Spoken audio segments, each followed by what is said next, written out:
Da-da-dum, dum. We're live. And we're live. And Goss is dressed in a white suit and ready for the fight. I like that. You showed up at 1:59. You were more prompt than we were. Excellent. Egg salad. We're rolling. We're rolling. We're waiting for folks to show up.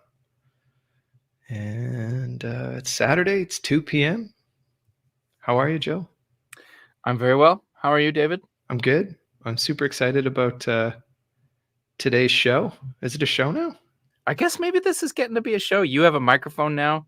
We just have to very fancy telescopic arms so that you can do things like this when you want to, you know? I can. But my microphone is not as fancy as yours. Actually, that's that mic sounds really nice. Yeah, it's all right. Cool. Yeah, it sounds really good. It makes you legitimate like radio show. Yeah, kind of shades of radio show. Yeah. I'm going to do one thing here and just try and make sure that our video is working. Doesn't seem to be on the Bros page. Oh, what a nightmare. Come on. Seriously, so disappointed. What the heck? Ugh, for shame. Oh no, there it is, but nobody can see it. Why not see it? Let me just see if I can make it public or something.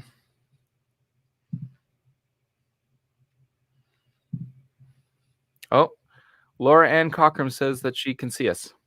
Cool. Although I'm not sure if it's coming from the Bros Facebook or from Joe's Facebook, but yeah, man, it's okay, Dave. It's all good. People can. I'm gonna try one last thing here. I really want to be able to get. Folks who are joining us from Facebook: Keith Wilkinson, Laura, Paul Kempsel. Are you guys on the Brothers Landreth Facebook or on my Facebook page? We are just making sure that things are coming through. All right. Says Joey. Okay, so they are seeing us through my Facebook page. And yet not ours. Yeah, what a drag. Go figure. Yeah, I don't know why it's not showing up. For shame. For shame. Why don't we put a little comment on the Bros page to lead them over to my page and let's not worry about it. Yep. All good. Okay. Go figure. Heavens to difficulty. Good afternoon, everybody. How are we? It's Saturday. Hey, Daddy-O. Nice to see you. Father Landreth is in the house. Let's see. I'm trying to organize all my screens here so that they're close enough to my webcam so it doesn't look like I'm doing it the entire time. You're not staring inside your nose. Exactly. Joe, why don't you tee it up? Tell the fine folks what we're sort of thinking about doing here today. Yeah. Okay. So good afternoon, everybody. Welcome to Karate in the Garage with the Brothers Landreth.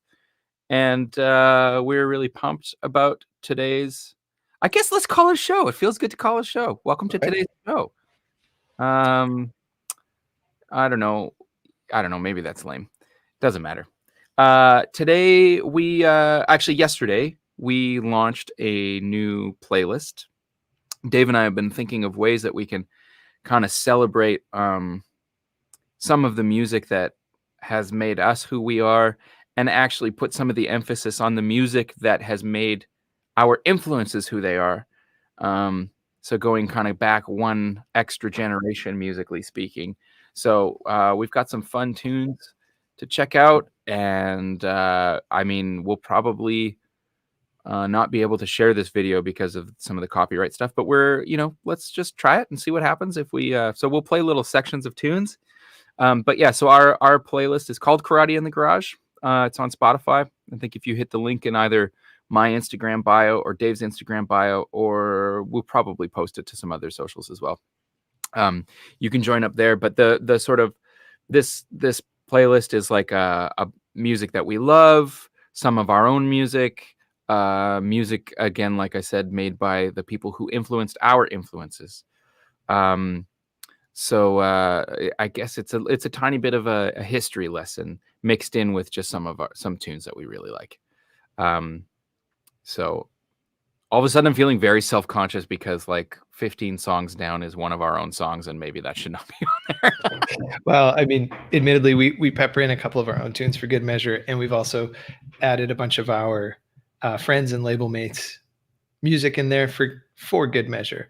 But decidedly, the theme of this version of the playlist was to dive into some of our influences and some of our like deep influences, not necessarily like, I think some of the most recent iterations of this playlist have featured stuff that we've been listening to like very regularly and lately, which is a whole other thing because we're always inspired by new stuff that we're finding. But this goes a little deeper and a little farther back, and that ultimately comes from some conversations that we've been having with folks on Patreon who've been asking us about sort of where those influences are and what's sort of shaped our playing and our musical stuff. So yeah, that's kind of what we're thinking, and we're gonna try some different stuff here. We got some artwork loaded up that we're gonna splash on the screen. We'll listen to some tunes and we'll shoot the breeze.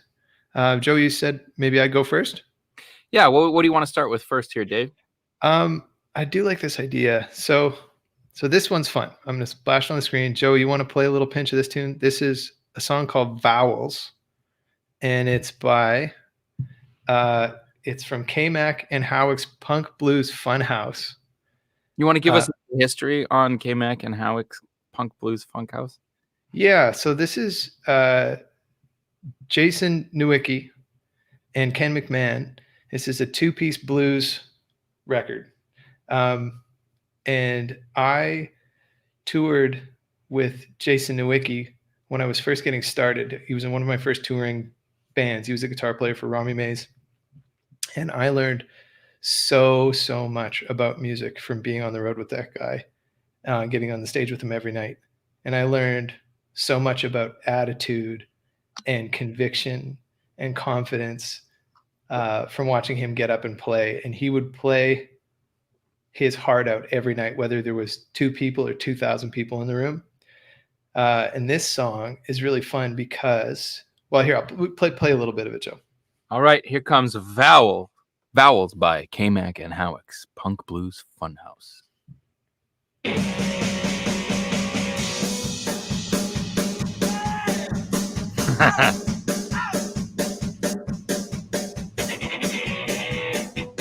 Some good Winnipeg boys.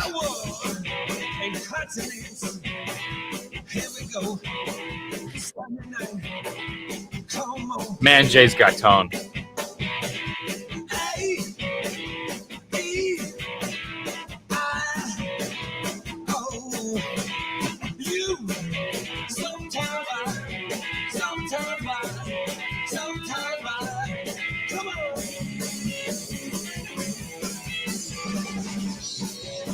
All right, live fade, Joe. Beautifully done. Thanks to our producers. I am a professional. So part of why I think this is such a great tune, and it's Jay is literally singing the alphabet. He's singing the vowels, and then he goes on later and sings the consonants. But you'd be hard pressed to find something that slams as hard as that. And it's literally those 2 guys playing in a basement, recording themselves. It is so badass. It has so much attitude and so much conviction. And that has influenced the way I play live so much, because every time I get up on stage and I find myself wandering, or my whatever, the day getting in the way of what I'm doing, or thinking about a sandwich or God knows what, I just imagine Jay getting up there and playing like his life depended on it. And I think this is just such a cool example of putting it all on the line and communicating energy and intensity. And I just think it's a wonderful example of that. And his music has always been really near and dear to my heart. He's got a band called He Is the Perpetrators. It's a band that's had a bunch of really great Winnipeg musicians come and go. But this record has always been really special to me because it's so raw, and I think it captures both Jay and Ken, who's an incredible drummer, just pure attitude, pure conviction. And yeah, So that's influenced me pretty greatly. And that time that I spent on the road with him was a big part of who I am now as a musician. Cool. That's very fun. I just want to do a little tech check here. How is the volume of the tunes there, folks? Can you tell me in the comments if the volume was okay? All right. Well, until I hear back from y'all, I'm just gonna play another one. So I guess it's my turn. Maybe. Oh, thanks, Laura. You're on top of it. I appreciate it, Laura. You doing okay? We're doing okay. So I'm gonna play a tune called "Out of the Clouds" by one of my favorite artists by the name of Emily King. And I think last week we kind of finished our live stream talking about music and musical appetite. And oh, Angus says it might be a little low. Okay, so I'll split the diff there. And I kind of talked about having a bit of a hard time listening to music sometimes. But I find mostly I really struggle listening to music that sort of lives in a similar vein as my own music. It's kind of hard to not imagine myself playing it, and it's not even necessarily like a critical thing, like I would have done this differently or I wouldn't made that choice. But it's just I can't help but not sort of insert myself into musical situations, So anyways, this is pretty different than the music that I make. Keith says, sounds like it's coming. My vocal mic is picking up my speakers. My speakers are off. So it shouldn't be that. Here is a tune by Emily King called Out of the Clouds. I love this song, and I might even fast forward to the chorus because there's a lot of really fun stuff. Oh yeah, do it. I'll give you a little taste of the beginning so you kind of know the vibe. Always knowing the sun rises and falls. Let me know if the music is getting too loud, folks. Just to keep you out of the clouds. Fast forward here. It's the pre-chorus, the chorus slam. He never tries.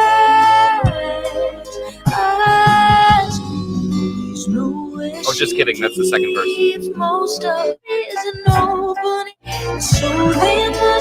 We're figuring it out in real time here. Check this chorus out.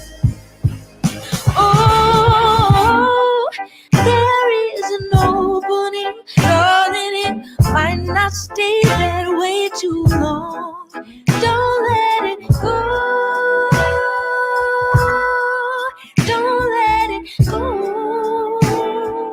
Check this out. Oh, the backgrounds come in. Might not stay that way too long. Don't let it go. Don't let it go.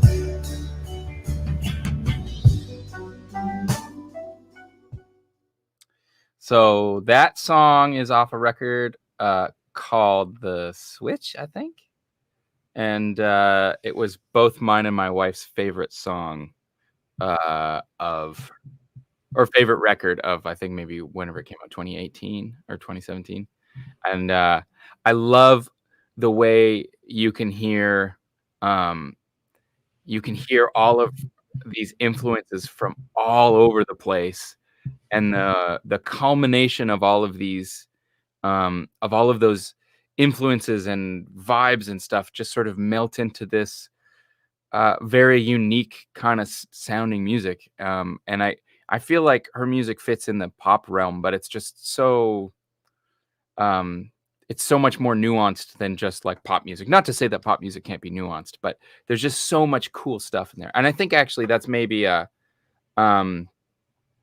bit of a lesson in listening to music, is like when you hear something, try to dig deeper and sort of hear where it's coming from. Like I hear a lot of like, soul and R&B, but then I also hear like, some kind of like, especially on some of the other tunes in the record, there's like, Zeppelin is in there. Prince is in there and Bowie is in there. I mean, maybe, who knows? You'd have to hear from Emily ultimately. But I just feel like there's so much going on in her music. And she also just has one of my favorite voices of all time. She's such a beautiful singer. And one of her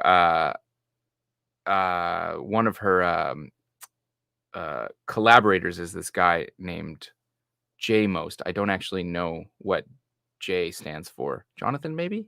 Jeremy. It's Jeremy Most. He's a guitar player, and I think they co-produce a lot of the stuff together.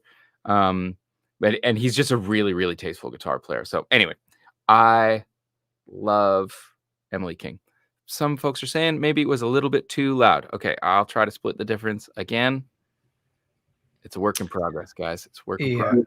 Thanks for being patient. And I think some of it is just going to be the fact that we're streaming, so the audio is going to get kind of stepped on and compressed, but kind of fun. At least you can kind of hear a little bit of these tunes. Heck yes, Dave. So my turn. Yes. Okay. I want to do. Okay. So K-Mac and Howick was all about intensity and attitude and conviction.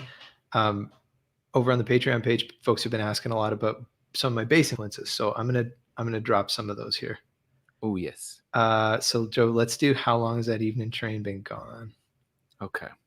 And Diana Ross. Yeah. And the Supremes.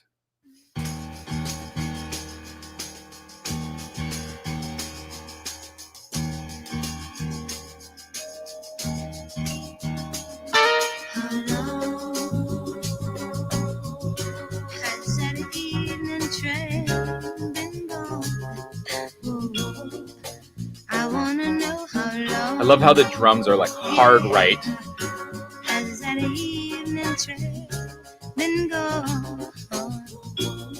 The background vocals are all hard left. I had my baby was standing at the station, waiting for a train. I ran to the door with my heart in my hand, and all my future plans. I gotta catch him if I can. He's an express, Mr. Station Man. I woke up this morning with a smile on my face, feeling that the world was a beautiful place. Hello. Is that James Jamerson? Gotta be. Yeah.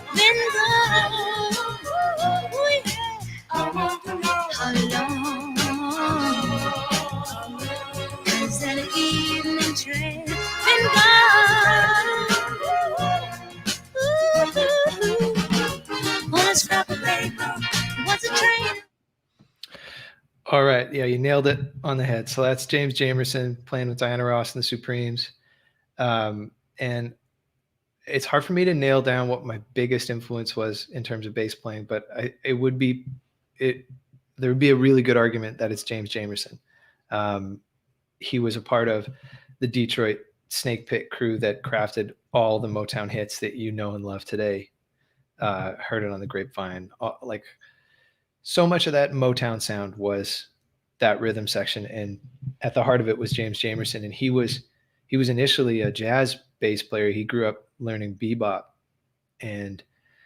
but he crafted this approach to the bass that I think influenced so many of the people that we know and love, like contemporary bass players like Pino Palladino was deeply influenced by this. All the session bass players that have made the recordings from basically after Motown often will credit him. And when I was coming up, there was a book called Standing in the Shadows of Motown that was a bass playing book full of transcriptions and stuff, and that was maybe one of my biggest influences in terms of like education. Is I thumbed through that book and I learned every single song in that book.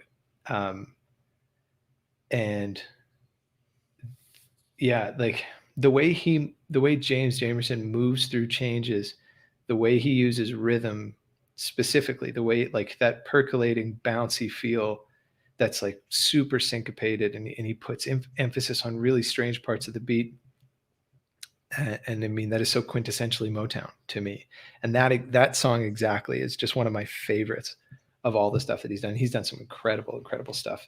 There's some tunes that he did with the Jacksons that are just absolute masterpieces, but there's something about this. Every time I hear it, I just think like, what a brilliant way to get through this song, what a brilliant way to support the music while still being super interesting. And there's like, the song is in A flat, and he uses an A, like he uses an open A string constantly throughout the entire song. And unless you sat down with it to learn it, you wouldn't realize it, but he uses it as a passing note in the most brilliant way. It's like, in terms of music, that's just, you don't do that. You don't use an A in A flat. That's a no-go, but he does, and he uses it, and it's brilliant. And I also love that track. I just think it's so groovy. Yeah.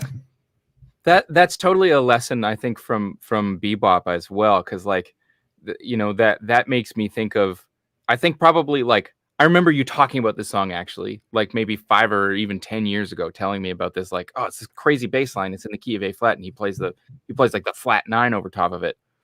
And I remember thinking like, how do you make that work?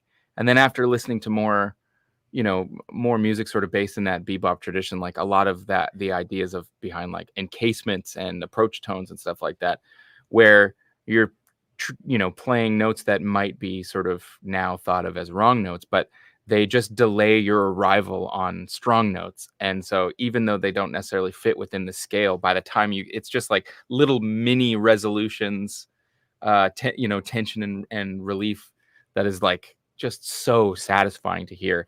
And I guarantee you that when you listen to that, you're not going to hear that as a wrong note. And so that's just a bit of a lesson in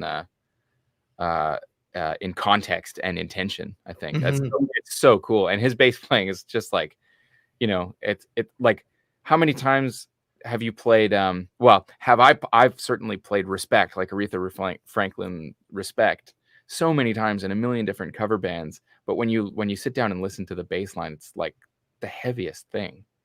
Oh yeah, absolutely. All that stuff. Anyway, cool. Yeah, I mean, like For Once in My Life by Stevie Wonder, Bernadette by the Jacksons. There's a couple other ones to check out. And then also there's like the whole story of that scene, and like those guys influence modern music. Like I've heard McCartney a number of times credit James Jamerson with being one of his huge inspirations, and that like when he was playing the bass with the Beatles, that he was trying to sound like James Jamerson, because that's what was on the radio before the Beatles came out, was all this Motown stuff. Right. Or at the time that it was coming out, it was like really prevalent. And those guys, it's so tragic. They got absolutely and utterly exploited in that scene. They got stepped on. They got completely underpaid. They were getting like, just a pittance to come and cut these sessions. Didn't see any royalties, didn't see anything come back from it. And James Jamerson died sort of a sad, broken alcoholic. And it's such a tragic end to that story. Such a genius. And so many of those cats were just, so I recommend, there's a documentary called Standing in the Shadows of Motown that's all about it. And it's really, really great and shines a light on that in a really cool way. So yeah, one of my favorites. I don't know what my music would sound like if it wasn't for James Jamerson. Yeah, might be a totally different story. Might be a totally different thing. Be so much less colorful, so much less interesting. Yeah. If it is colorful, interesting at all, I don't know. I shouldn't even say that, but yeah. Okay, your turn, man. Okay. Yeah, I don't know. What do you think, Dave? Maybe one or two more. While we're in that kind of Motown phase, let's look at this one. This is Bridge Over Troubled Water, Aretha Franklin, live at the Fillmore. I love this recording so much. But pay attention, one, to Aretha's amazing voice, but also the Hammond organ playing on this is so phenomenal. The different sounds that he gets. God, what's his name? Famous organ player, played with the Beatles. Wrote circles. We'll go round in circles. Billy Preston. Billy Preston. So it's Billy Preston on this tune. Just listen to the way he sort of accompanies himself and then plays fills using a completely different drawbar setting. It's very, very fun and very colorful.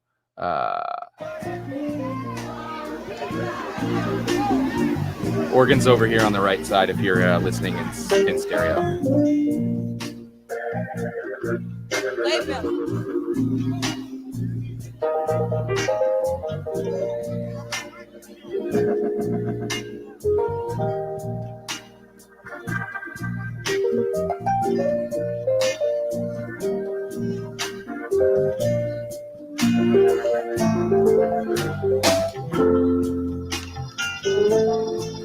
I also love that they just take their time getting started.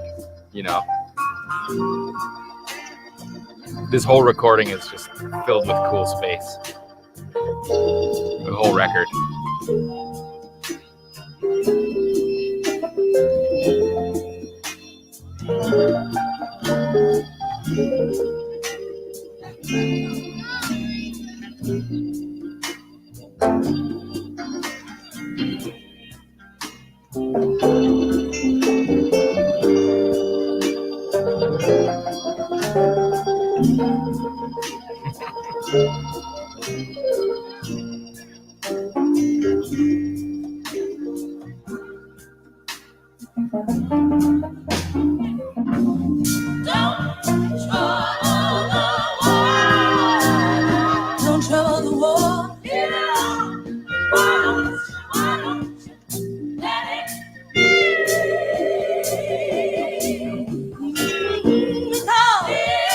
Oh. Who's playing bass on this? Do you know, Dave? Maybe Willie? Willie Weeks, maybe? She played with Chuck Rainey a lot, so maybe.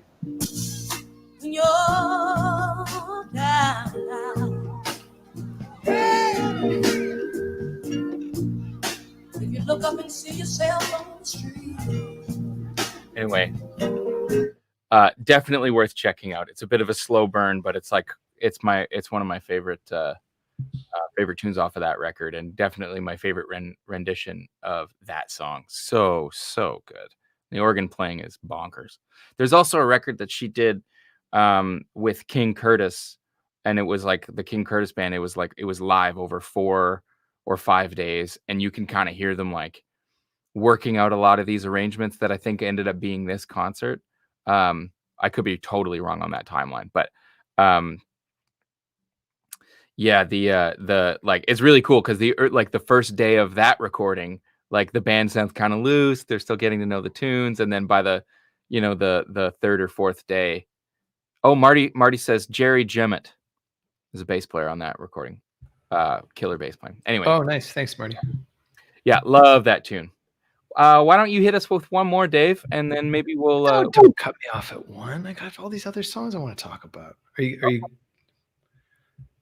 No, we can keep going. We'll feel it. Yeah, we don't. You guys let us know if you want us to keep going. We got a stack here, but if you want to dive into some questions, we can also do that too. We're here for you. We're here to. What do you want to hear next? Let's do. Okay, let's do the D'Angelo tune. All right. Here we go. This is off of Voodoo, which is definitely a top 10 favorite of us. So check this out.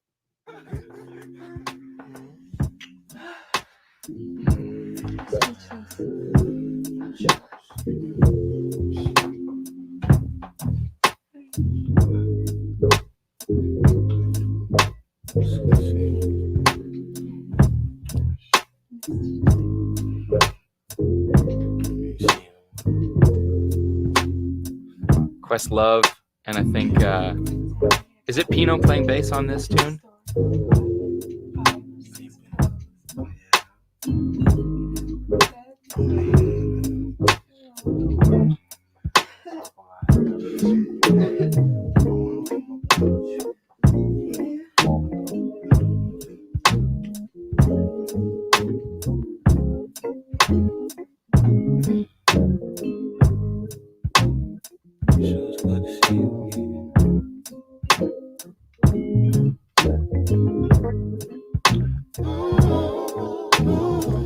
A minute goes by before you hear any vocals. I love that.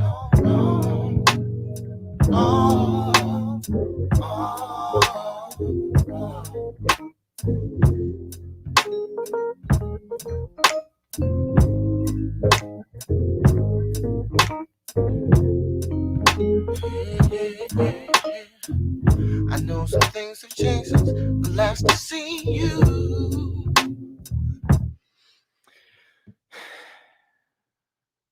Talk on it. Oh my goodness. Oh, what a great record. And what a great song. Let me just pull down the artwork here. So, okay, this record, when this came out in 2000, and I was 16. And I remember the music video from it because it was just him, or the music video from one of the singles on this record was just him taking his shirt off. And it was like so seductive and crazy. But I didn't get to know this record until we were starting to come up on the music scene. I was about 18. And we were all hanging out and we're listening to music, and Paul Yee turned me onto this record. And I think every one of us who was coming up at that time was deeply affected by this record. Yeah. Like it didn't matter where you were coming from, what kind of music you loved. Everybody heard this record and just had their minds blown. You know, as a bass player, Pino's playing, and Pino's not the only bass player on this record. Raphael Sadiq plays a bunch of bass on it. And our buddy Charlie Hunter plays on it a bunch. And Charlie Hunter plays bass on it. So like, I think some people were under the misunderstanding that Pino played all over it. He only plays on some of the tracks, but he plays on this one, and he plays the hell out of it. Mm-hmm. Okay, so many things to talk about with this record, but you know, first, obviously, the one thing, like if anybody's listening, you hear they're taking their time with this stuff. Pino is so far behind the beat, and this movement of like neo soul R&B that was happening in the late 90s and early 2000s really defined a lot of this music that came out after. All the R&B that we hear today and a lot of the hip hop really was influenced by this stuff. What's really cool about that is that and I've heard interviews with Questlove talking about this, when they made this record, they were in the studio, they were in New York. I think it was Electric Ladyland. Am I crazy? Yeah, no, and I think Electric Ladyland is actually in Philly. Oh, okay. Well, so yeah. No, don't quote me. I don't know what I'm talking about. I'm far from a music historian. I don't have all my facts, so correct me in the comments as you guys are listening. But they would get together, a group of them that were making this record. They were getting together and they were listening to old soul records, and they were listening back to old live recordings, and they were in the studio playing around in the sandbox, trying to capture those grooves, those moments, that inspiration. So this record is really like a modern interpretation of a lot of that soul sound that these guys love so much. There's a really, really great podcast interview with Rick Rubin, Malcolm Gladwell, and they interview Questlove, and they ask him a lot about this record, about how it came together. And it's definitely worth listening to on your own. But one of the things that Questlove talks about is like he was on the road with the Roots a ton, and one of the things he was doing was going out and just finding bootlegs of like Al Green records, and he would bring them home. They'd go into the studio and like listen to these bootlegs for hours before they started recording, and just kind of let the vibe of those recordings kind of wash over them, and then become, you know, sort of bleed their way into the tracks. And you can definitely hear it. Oh, Jackson Audio, New York City. I was wrong. Electric Ladyland is in New York City. Yeah. Oh, man. And then, I mean, so much to be said about this record, too, in terms of just the bass playing alone, like the sound on this, the tones that they get, these just huge, warm, pillowy, enveloping bass sounds. I've heard that Pino is a real stickler for his tones in the studio. I heard it from somebody recently. I think he did the Bahamas record, the last one, Earth Tones. Yeah. And somebody, you know, friend of a friend, Flintstone phone, who knows what actually happened, but the story that I heard is that he actually sat there and like meticulously shot down every single DI in the house until he found the one that got the sound that he wanted. And it was like, everybody was like, I can't hear the difference. And he was like, no, not that one, not that one, that one.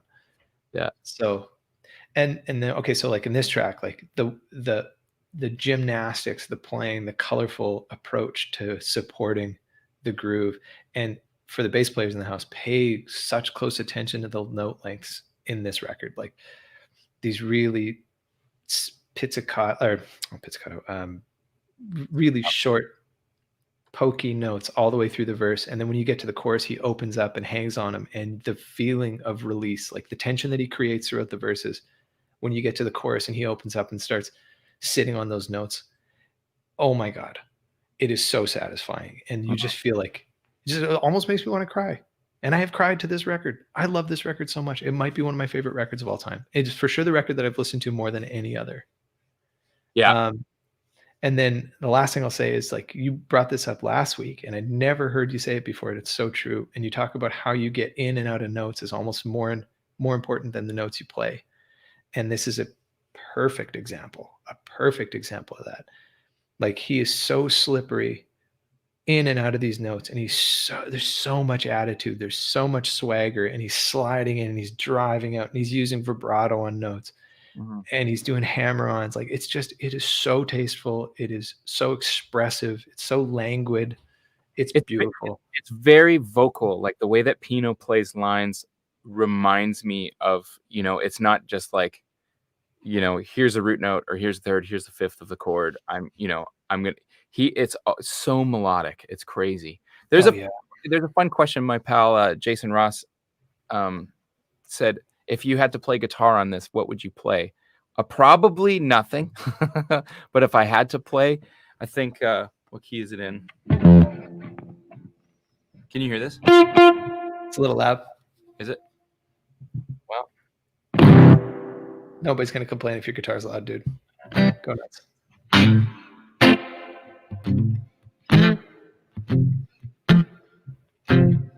I'd probably play something like that.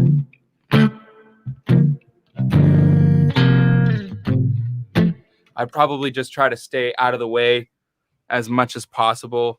I probably actually would voice the chords maybe up an octave and just kind of like try to settle into the rhythm section groove. So like playing something kind of low and sticky on the 1s and 3s, and something a little bit higher and pokey on the 2s and 4, maybe. Yeah, cool. Great question. Yeah. Oh, it's so hard with a song like that, because I mean, like, I think your gut would be to like play stuff with a lot of fills, like I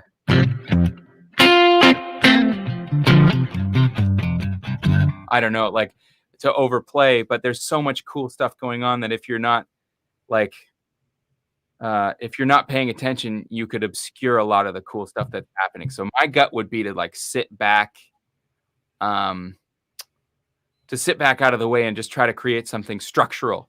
Something that, if I am going to add something, it's going to be to the structure of the rhythm section, and preferably probably nothing guitar-y. I would avoid using effects that would make it stick out. So I wouldn't really use a delay or maybe probably not even a reverb. I might just try to stick to a pretty classic guitar sound. And like I said, do something that helps build the foundation of the tune, and let things like the Rhodes and the lead vocal and the background vocal kind of tell the story. So I think that's a lot of like on this record. Like D'Angelo he's a great guitar player, but he's also a really killer keyboard player. And I listen to these tunes, and there's definitely guitar on it, but I just really want to pay attention to the keyboard playing. You got a question up on there? Oh, I lost you, Dave. Oh, good. Okay. I was just testing to see if my mic mute works. Yes. Somebody asked, what is he doing today? He put out a record in 2015, 2016 called Black Messiah. And I think it's amazing. And I think it didn't land quite as hard as Voodoo. Pretty hard to follow up that record, but I do think it is brilliant. And personally, I am glad he waited 15 years to put out that record, because it's incredible. And it is a totally different beast, but it's amazing. It's noisy, it's cacophonic, it's angry. It's beautiful. It's a beautiful record. I can't recommend it enough. There's so many brilliant moments on that record. Our dear friend Mick Taylor in the house from That Pedal Show. Hey, Mick. Yeah. Love you, man. Miss you. Okay, Joey, your turn. Is it my turn? Yep. Okay, let's wander over to the guitar side of town. This is off of a 1995 release called Handful of Blues. This is one of my heroes, Robben Ford, and this is one of my favorite guitar solos, just because it's so well. You'll hear it.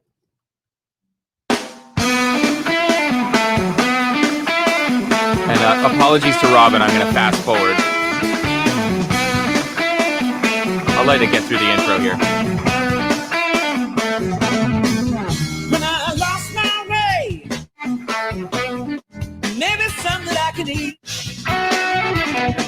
His dumble tone. Okay, here it comes. Check out this guitar solo. I used to know this also at one point. Key change.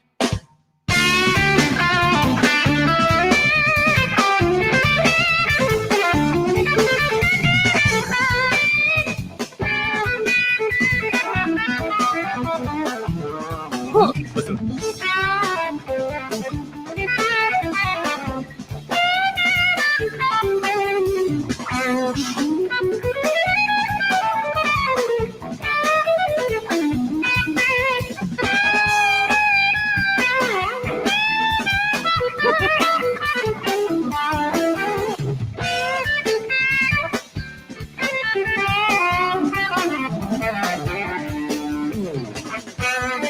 Isn't that bonkers? It's so good. It's so good. So bonkers. I love that record. There's so much great guitar playing on that album. It's crazy. Mm. It's absolutely crazy. Oh, and the tone. He's a Dumble guy, hey? He's a Dumble guy, yeah. I remember, Joe, when you got into Robben Ford, it's like, it's all we listened to in the house. Like, you were such a serious Robben Ford head. It was crazy. Oh, still am to this day. And you guys are buds now, right? Well, I can't say we're buds. We've talked on the phone. You have his phone number. I do. You grew up with his posters in your room, and now you have his phone number. Life is so strange. It's weird. But talk on it. Tell us why this record means so much to you. Why is this song so important to who Joey Landreth is? You know what, Robben Ford, because I was so into like more traditional blues at the beginning of my sort of love affair with the guitar, and Robben's playing really sort of bridged a bit of a gap between like sort of bebop and jazz and the music that sort of comes from that, which I'd also really started to get into, but didn't understand as well. Obviously, it's just such a completely different language than the blues, but he just sort of bridged the gap between those two. So you hear him playing with, obviously that guitar tone in there is very, very him. But he also kind of, he gets these great Telecaster tones and great Stratocaster tones that are rooted in the music that I grew up listening to, but the language that he was playing with was just different and really exciting. And, he was using more of that chromaticism that I was really into, and the phrasing and the length of the lines were different, and the way that he was bending strings was different than, Albert King or Freddie King or Stevie Ray or, even the Hendrix blues stuff. So it was different enough that it was really, really exciting and really captivating. And I went through a very long phase listening to his music, and I can, if left to my own devices, I can be a pretty obsessive person. And so, there was a phase where I listened to nothing but basically that record, the self-titled Blue Line record. Talk to Your Daughter was definitely in the picture, but at that point in time, the tones sounded too dated to me that I could really understand. It wasn't until I got a little older and maybe, I hesitate to say more mature, that I really started to appreciate the brilliance of that record too. But at the time, I felt like this record was way more modern and way more cutting edge sounding. And then, like the Russell Ferrante synth sounds on Talk to Your Daughter, I just couldn't wrap my head around them. I love them now, but it's cool. Mick is weighing in, because Mick, you've interviewed him a number of times, haven't you? He said a few times a lot of it was inspired by sax lines. He does play saxophone. So yeah, and I think he was a pretty big fan of a lot of sax players. Anders Hallgren, the album Blue Moon was also one of my favorites. Supernatural was also another killer record, and that was more of his like singer-songwriter album. And there's some really, really beautiful writing and playing and recording on that. What about Tiger Walk? Oh, yeah, Tiger Walk. Yeah, we're going down the list of all the like. I mean, literally all of it. Like he's got a huge discography, but I'm pretty sure you love just about everything on there. Yeah, back in like the early 2000s, Meg bought me for Christmas one year. She like special ordered the Own Filter live DVD, which we couldn't get here for whatever reason, and special ordered it in. Like I had everything. I had everything I could get my hands on. I even I remember I ordered in with like his very first record from when he was like 17 or some crazy thing. I don't know if that was his first record, but super early recording of him playing. And it was back when he was playing a 335 through a super reverb cranked. And, just like, I'm such a fan. I'm such a big fan. I tried, the one time I did speak to him, I tried really hard not to say that, but I couldn't help it. I just absolutely adore his playing. Hey, there's no harm in letting him know. No. And then my next love after Robben Ford was also somebody that he's worked with, who's Mike Landau, who I also met and embarrassed myself pretty badly in front of. There's a theme here. You get stage fright. You get starstruck. Yes. I mean, it's a crazy thing. Meeting your heroes is like, it can be a little, affecting. Absolutely. Absolutely. What do you say, folks? Should we do another couple tunes? I think so. Let's do it. We're already in it. Nobody's falling asleep. Oh, yeah. Not yet. Okay. Why don't we take a left turn here? What's that look like? Some Tower Power. Hell yes. That's exactly what I was thinking. Cue it up, maestro.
Okay.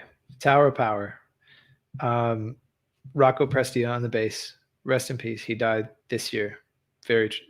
So sad to lose a monster like that. David Garibaldi on drums. You cannot mention one without the other. These two guys created a sound together that I think is like just such a great example of epic and like formative rhythm sections. What I think is really cool is like Rocco's thing is just like he's a machine. He's a machine. He's chunking out these perfectly shaped, perfectly consistent 16th notes. And it's almost like he becomes the drummer a little bit, and David Garibaldi is the one that's sort of, it's like they've almost traded roles. Like you can really feel like Rocco is the heartbeat, and David is is playing off of and around a lot of these things, and then interacting with the crazy horn section that is, of course, the Tower of Power, sort of what they're known for. Yeah. So another thing I was going to say is a lot of the stuff that I played so far, I don't often learn stuff that I love. I really don't. I listen to it and I let it seep in however it does, but I don't actually often sit and tear it apart. I really don't do that. Every once in a while I'll learn a line if something really, really grabs my ear, but for the most part I just absorb it and hope that it kind of comes out one way or the other. But this song is an example of a track that I've learned note for note. And every time I have to play it, I have to learn it over again, note for note. And it's a wonderful experience every time. And I learn something new every single time. But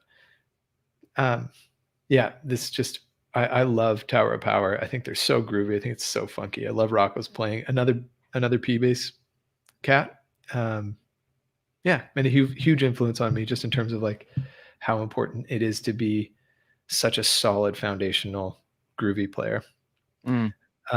Also, you know what? I'm going to throw out a shout. I just want to shout out to, I see Mom in the comments, Darcy Michaels. That's our mom. For those of you that are over on Joy's Facebook page, just want to say, hey, Mom, how are you?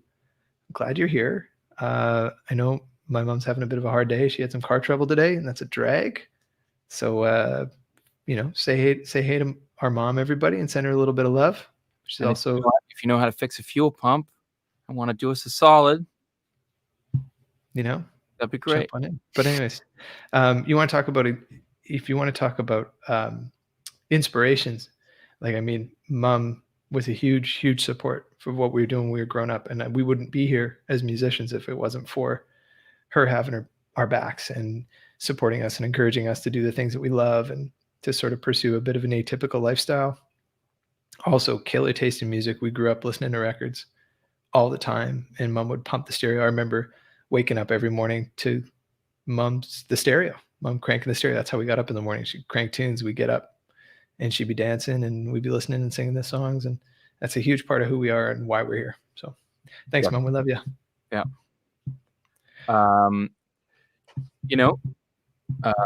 I think that leads me to my next pick, which, both our parents were massive Bonnie Raitt fans, but I just have a very particular, there were records that I sort of intrinsically tie to Mom.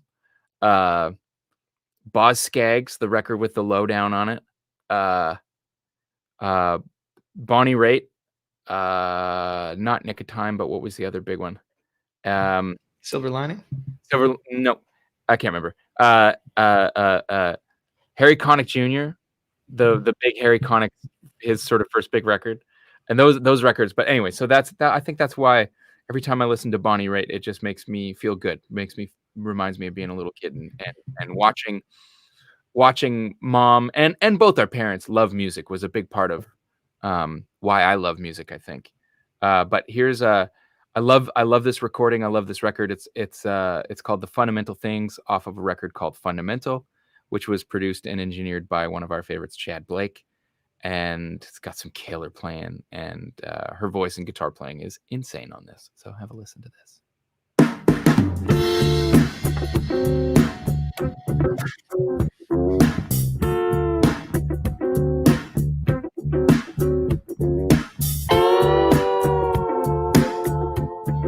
Such cool tones.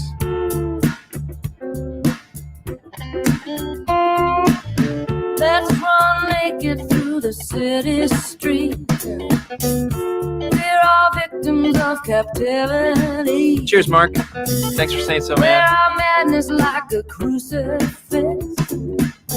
Let's tattoo Bible verses across both our hips. Let's get back to the fundamental things. Let's get back to the elements of style. Let's get back. Simple skin on skin. Let's get back, to the fundamental things. I want to take it back to a moment here that I think is actually really, really special. Listen to the guitar when it comes in. Check this out. Oh, that's the spot right there. Here, let me rewind it a little further back.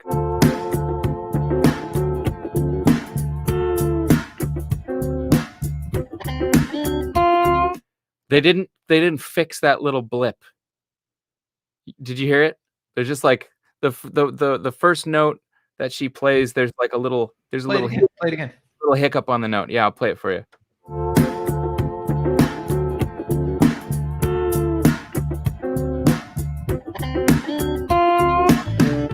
I love that they didn't fix that. I don't think there's like any real philosophy to be gleaned from it, or any like they just like they heard it and they didn't think, oh, got to go back and get that. They just went, no, great, cool. I love that, because Yeah. I think like it can be pretty easy to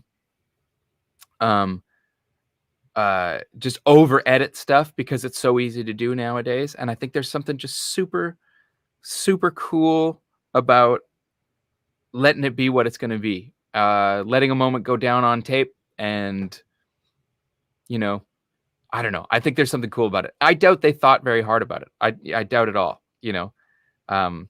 And I think there's lots of moments like that on this record that just make it sound like just a bunch of people in a room making music. Yeah. It's such a great record. It's such a great song. You guys have great taste. Yeah, and friends. Come on. Paul Yee is our dear friend for a very long time, is my gracious landlord for my studio space. Killer musician, killer engineer. Yeah. Andrew says, so good that Bonnie Raitt. Is she doing all the guitar on the record? I think she does a lot of the guitar. She's got I cannot remember his name. George starts with an M. His last name has been her sort of right hand man on the guitar, playing like rhythm and stuff like that. So I think that she probably lets him do some stuff, and she does some stuff too. She plays a ton of, like, all the slide is her. Who would want to play slide guitar on a record with Bonnie Raitt? Not me. No, hell no. No. Yeah. Then put that thing down. Grab your guitar. Get out of here. Yeah. Let's see. Do we want to throw one more? I think we each have one more song on here, Dave. Mm-hmm. Or did we For get sure. through?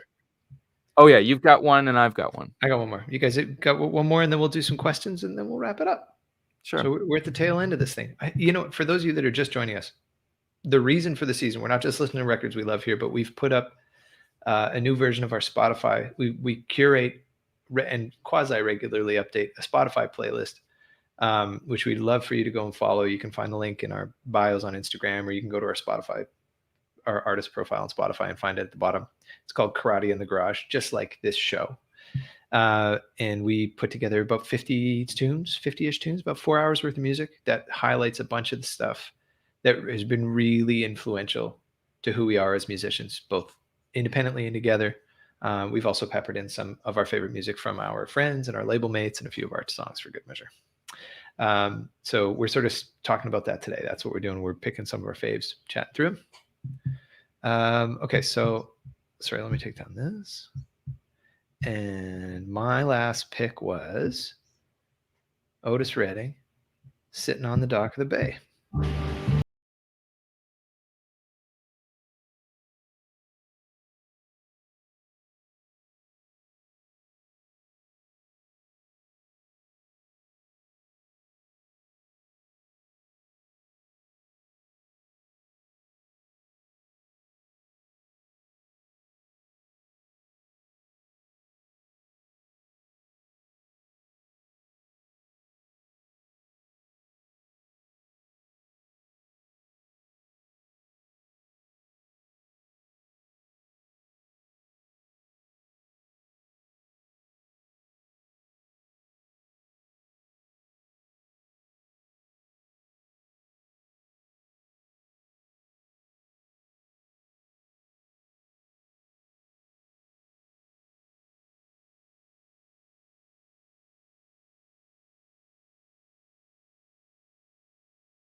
So I picked this tune because I think this I have no idea when I heard it the first time. I don't know where it came from. I don't know how I stumbled across it, but this is the first song I remember singing along to, and I have such and I love this song. I've grown to love it even more ever since. Again, the first song I picked was Jason Nowicki being a badass on the guitar singing Vowels.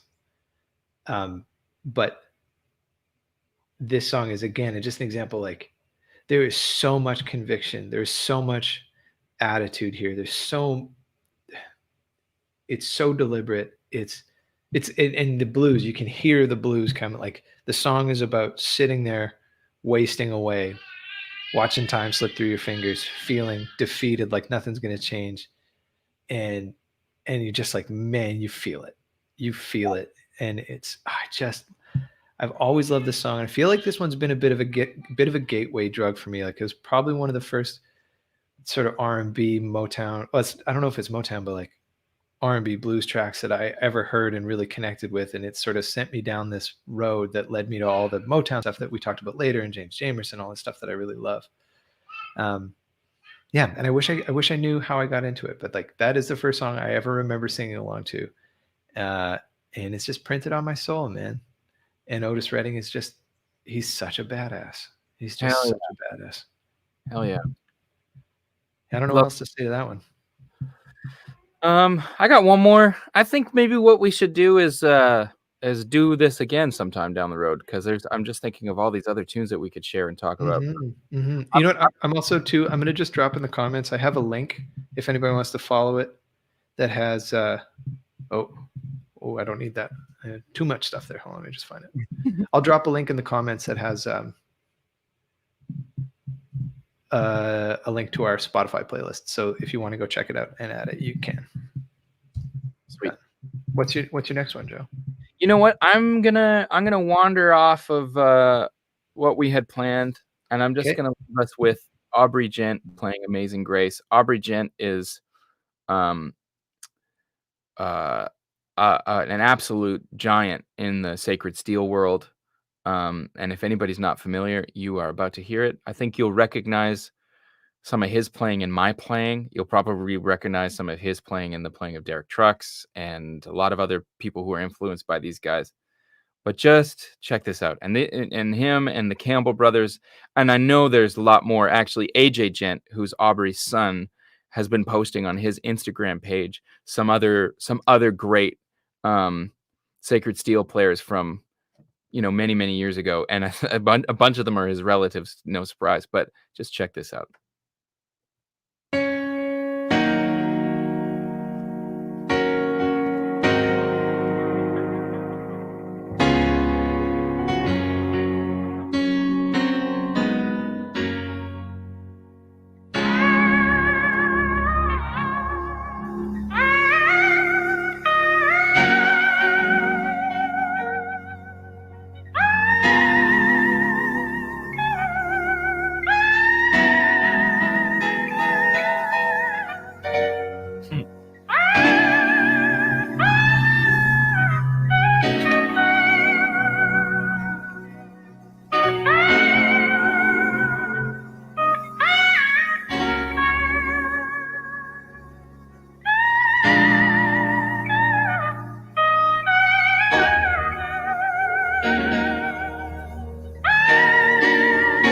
Morgan Smith says, sounds like a woman singing. Absolutely.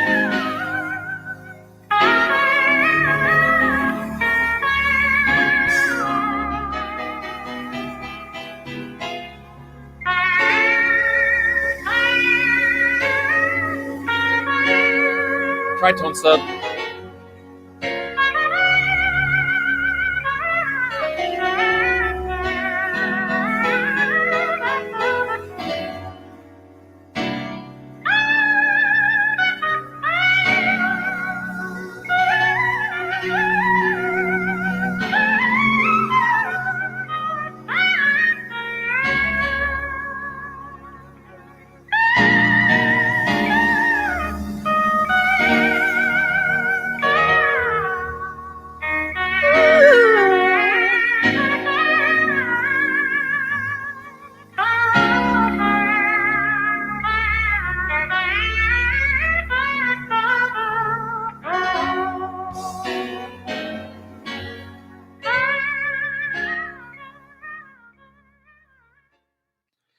And it keeps going for another 5.5 minutes. Oh my God. Yeah. So definitely go and listen to that. The Campbell Brothers, another massive influence of mine. And actually, I got to share the stage a couple years ago at Vancouver Island Music Festival. Got to share the stage with Chuck Campbell. Me and Ariel got to stand there and try not to look like idiots in front of that guy. And that was pretty special.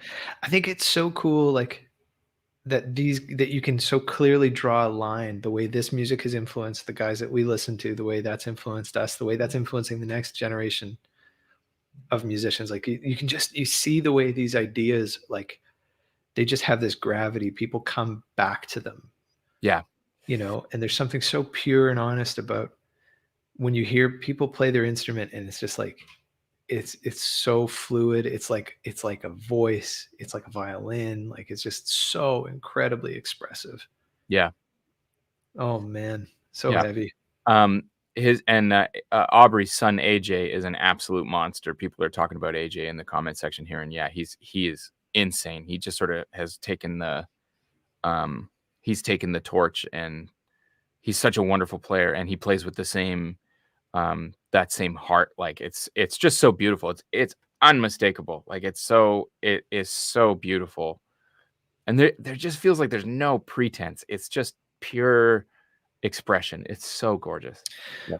Well, so from what I understand, and again, mostly talking out of my ass, but the little bit that I've heard is that like the sacred steel thing came up from whatever sort of denomination of church, where these cats were grabbing lap steels or pedal steels instead of church organs, because church organs were unwieldy, expensive, these massive beastly things.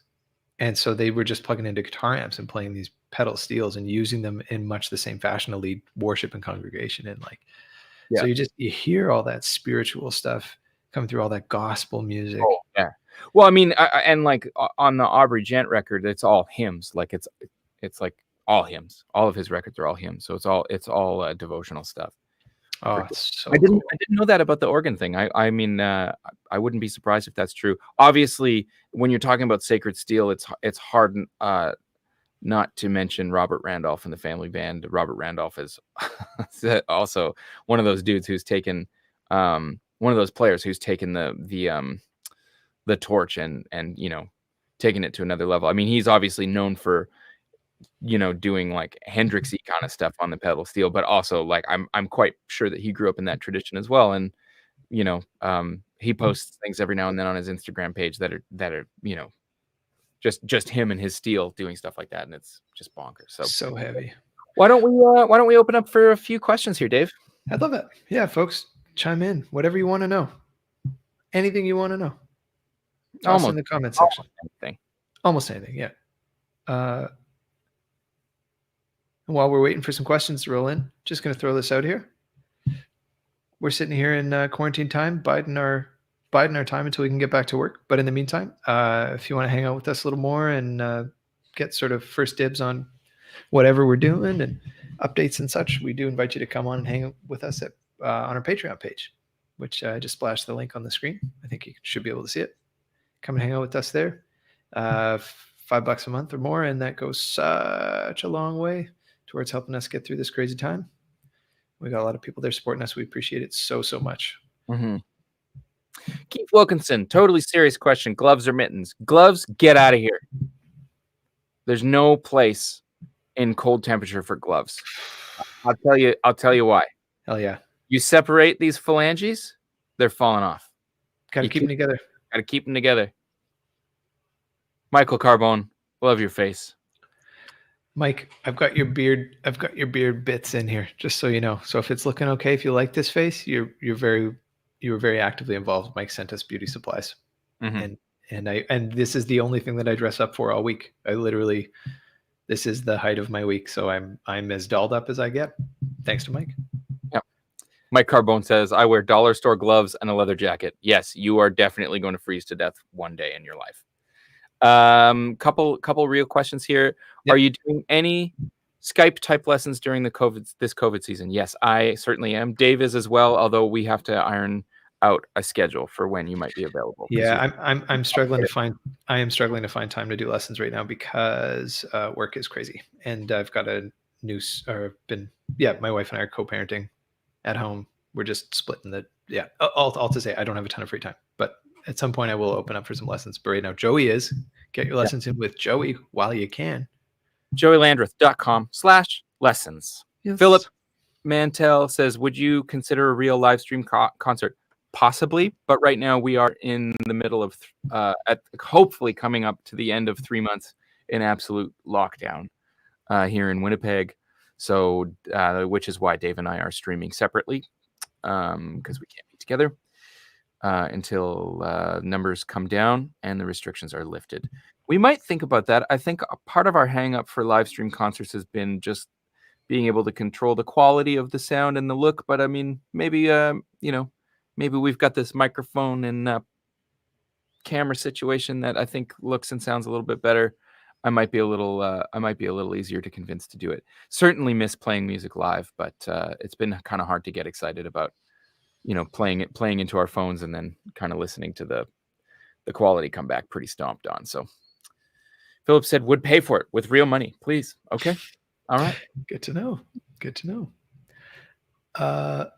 Lots of nice comments here. Appreciate it, folks. You want to pick a few, Dave? Yeah. The spirituality, love, heartache, loss. There are a few genuine sources a songwriter can draw from. What are some areas you guys draw from? There are so many different wells to tap into, for sure. I think we often sort of discover it. Like part of the songwriting process is discovering just that. Like, what is it that we want to say today, or this month, or this year? What's on my mind? What are things that I'm mulling about, or I care about, or I'm struggling with? So it really does change kind of depending where we are in our lives, I think, in a pretty big way. I think a lot of our stuff is kind of hard on our sleeve. If you're familiar with some of the lyrical sort of themes of our last couple of records, and a lot of that stuff is coming right out of the book of our lives, talking about things that we're thinking about and going through, and real life, I think, ultimately that's a big one. I really like this question. How do you go about, from Dom Buckland at 3:11 p.m., Dave, how do you go about connecting your inner voice to your instrument? That's such a wicked question that I don't know the answer to. For me, I've been talking about this a lot in my lessons lately, about not trying to force an idea on a musical situation and waiting for an idea to come. So, if you're improvising, for example, I think that's often what we're asking about is how to be freer improvising. Wait until you have an idea.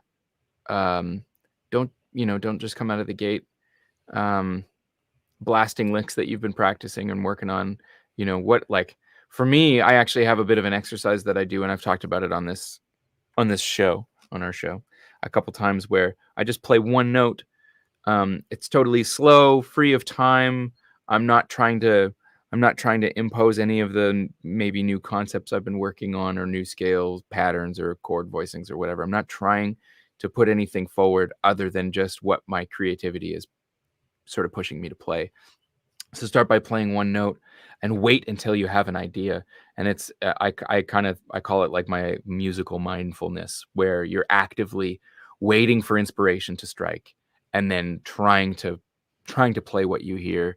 I think maybe that might help connect your inner voice to your instrument. I think especially as guitar players, we get so wrapped up in, I'm going to do these picking patterns, I'm going to do these scale patterns, I'm going to learn these chord inversions, and then I'll be able to play. No problem. I'll just learn these things and then off I go. But, learning, positions and patterns and shapes and stuff it's less than half of the battle, because there's so much more that goes into how you use something to be expressive, intention, and considering the emotional environment of something. I'm not going to play really weird outside chords on a ballad, because it's going to take you out of the moment, and that's not what I want to happen. I might explore those things on something that's a little more energetic and exciting and adventurous. Yeah, then I'll see if I can take something outside of the box. But again, it's in intention. Why would I try to do that? Because I want to surprise you. as a listener. Or I want to surprise myself, or I want to surprise my bandmates, or vice versa. My brother played something that I wasn't expecting, and now it's inspiring me to play something else. I think that's, for me, is the thing that I'm always trying to be. I'm always trying to be there. Is just actively taking in my environment and then making decisions, deliberately, because I think I've spent a lot of my life just sort of picking from the vocabulary and pressing play on the machine, and then out comes these lines. You know what I mean? So I don't know. I hope that answers something. Yeah. I'd add to that maybe a pinch, just that, like, you think a lot about practicing as like a stepping stone to reaching your potential, but practicing is, in my mind, and again, take it or leave it, but it's like it's essential so that you can reach a level of fluency where you can then get out of your own way. You now have the tools, you have the muscle memory, you have the dexterity required to play the ideas that are in your head. And now you put all that stuff aside and just try and get out of your own way and wait for the ideas to come. A great example. I mean, I've been preaching on Jason Nowicki, who's one of my many musician mentors.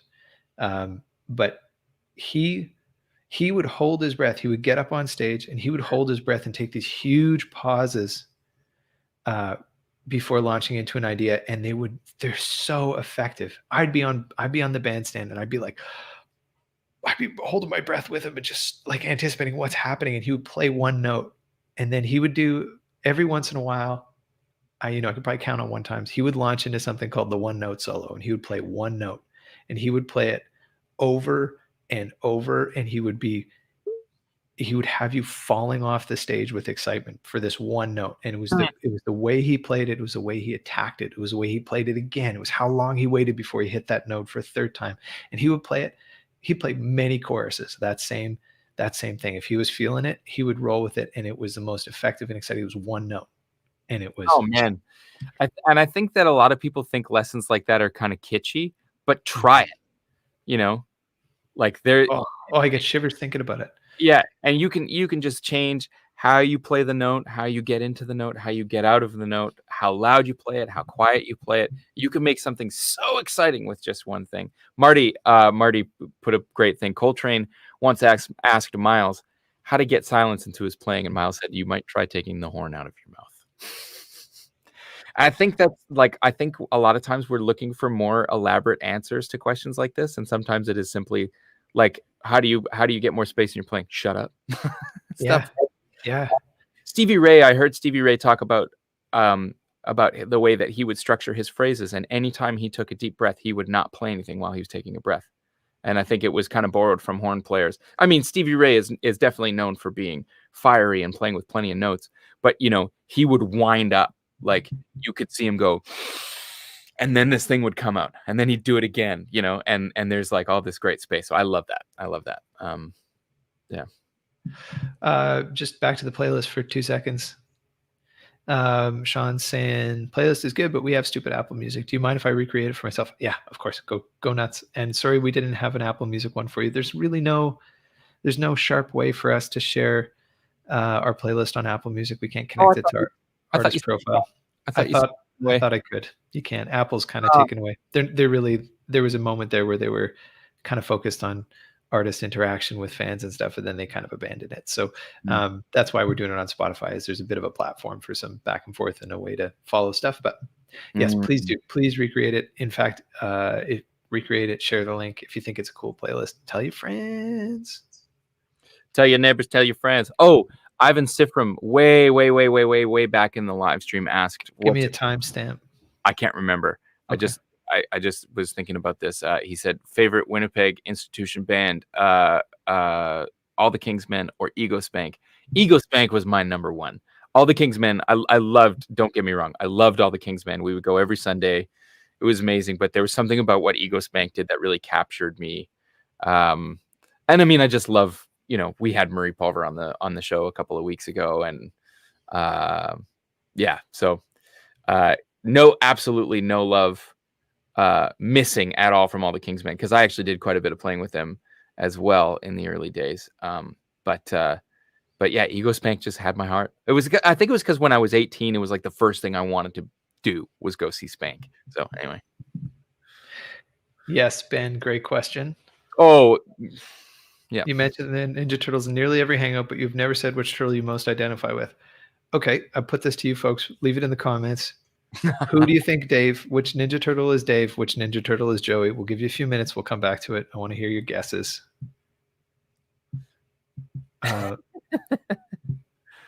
We'll come back to that.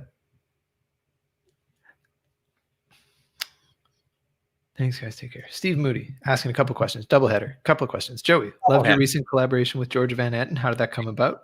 Thank you. 2, as far as the bros concerned, any plans to play live again with Ariel and Ryan? Hope so. Thanks, guys. Take care. Georgia Van Etten, she just reached out. She reached out and sent us some music. I really loved what she was doing, and she said, "Hey, we're fans of your playing, and was wondering if you would lay some guitar and vocals down on this tune." And I just really enjoyed her music and said, "Yeah, hell yeah, I'd love to." And that's kind of how that came about. Yeah, she just sort of cold called me, and the tune struck a chord, and yeah, cool. Yep. And then, any plans to play live again with Ariel and Ryan? Not in the near future. Ariel is crushing it with his solo project and doing amazing, and he's quite busy with that. And Ryan, yeah, we haven't been doing much. I mean, nobody's doing any playing. I mean, that's a given. But Ryan's been doing some movie stuff. He's been sort of focusing on some different things, and so yeah, we've been playing with a bunch of different musicians sort of in their stead. We've been playing with Liam Duncan playing keys. He's incredible. Has a wonderful solo project too called Boy Golden. Also, we've been playing with Mike Carbone on drums and Curtis Noah-Sad on drums. So we've had a bunch of really great musicians coming through. I'm loving the Ninja Turtle thing, Dave, and I think it's. I mean, I have to. Here's the deal. If you were asking me which Ninja Turtles we are, I think you're obviously Raphael, and I'm obviously Leonardo. Those were our favorites growing up. Yeah, obviously. Yeah. I mean, actually, no. Technically, if you want to think about it, you're more the Leonardo, like this. I don't know. That's bullshit. But Alex Sorokin, I think, has it nailed. Dave, you're Donatello because you're a big old nerd, and I'm Michelangelo, the pizza eating. Although I do like Dave Atello and Joey Nardo. Yeah, like that. I mean, we love Ninja Turtles growing up.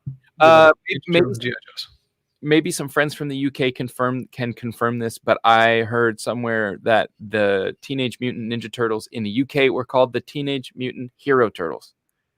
Is that true? Can you confirm? Yeah. Ben K wins. Nice. I think maybe one more question, and then I want to go hang out with my kid. Okay. Yeah, geez, this was really fun. I really enjoyed this today. Super fun. Loved having sort of a theme to it. Wonder what you guys think about sort of these, want some feedback. We're enjoying this. We're going to keep doing this. We're in some version of quarantine and isolation for quite a while. So we're going to keep doing this. And we'd love to know sort of what you dig and what stuff you're interested in. And we have some obvious technical limitations. Can't really play because we're not in the same place. So playing music together is a little off the table, but I did really enjoy putting together that playlist and then talking about tunes we love. Yeah, absolutely. Oh, it's time to tell Ben's kids to go to bed.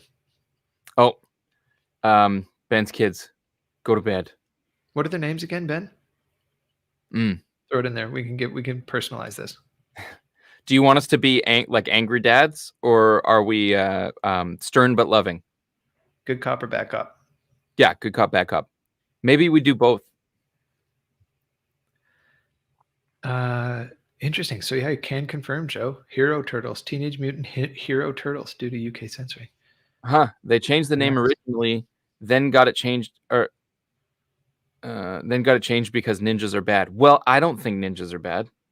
I think ninjas are pretty awesome. And that's why we call this Karate in the Garage, because in our hearts we're just Teenage Mutant Ninja Turtles. Nan and Mal. Okay. Nell, Malby, it's time for bed. Mabley. Oh, sorry. Blame that on my dumb eyes. Nell, Mabley, it's time to go to bed. You'll have a great day tomorrow. We're gonna have lots of fun, but now it's time to go to bed. Nell, Mabley, you horrible little monsters. Close your eyes and go to sleep. They're probably watching. They know I don't think they're horrible little monsters. I think you're wonderful, wonderful children. Your parents are raising you to be the leaders of tomorrow, but not without a good night's rest. Hey, not without a good night's rest. Do you think Angela Merkel doesn't get a good night's rest? Probably doesn't, honestly. No, she probably Realistically. sleep at Bad example. Yeah. Folks, I think I'm going to call it. I think I'm going to wrap it. This has been yet another installment of our quasi-weekly internet hangout. Joe, what do we call it?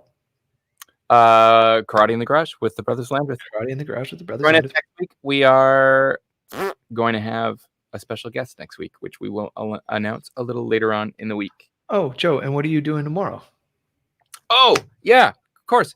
Tomorrow, I'm doing a live stream at 12 noon Central Standard Time for folks overseas. That is GMT -6. So I will be on here on my Instagram page. So not on Facebook or YouTube, sadly. Just on Instagram with my good buddy, Chris Ulrich. We are going to be talking about music and friendship and traveling and his new record, which is coming out on the 22nd of January. So please tune in if you want to see more and hear more of this. That face. Yeah. Okay, friends. I hope you enjoy the rest of your weekend. We look forward to catching up with you next week. Take care of yourselves. Be kind to each other. Joey, I love you. Love you. Talk to you soon. Yeah, Bye, everybody. Bye, guys.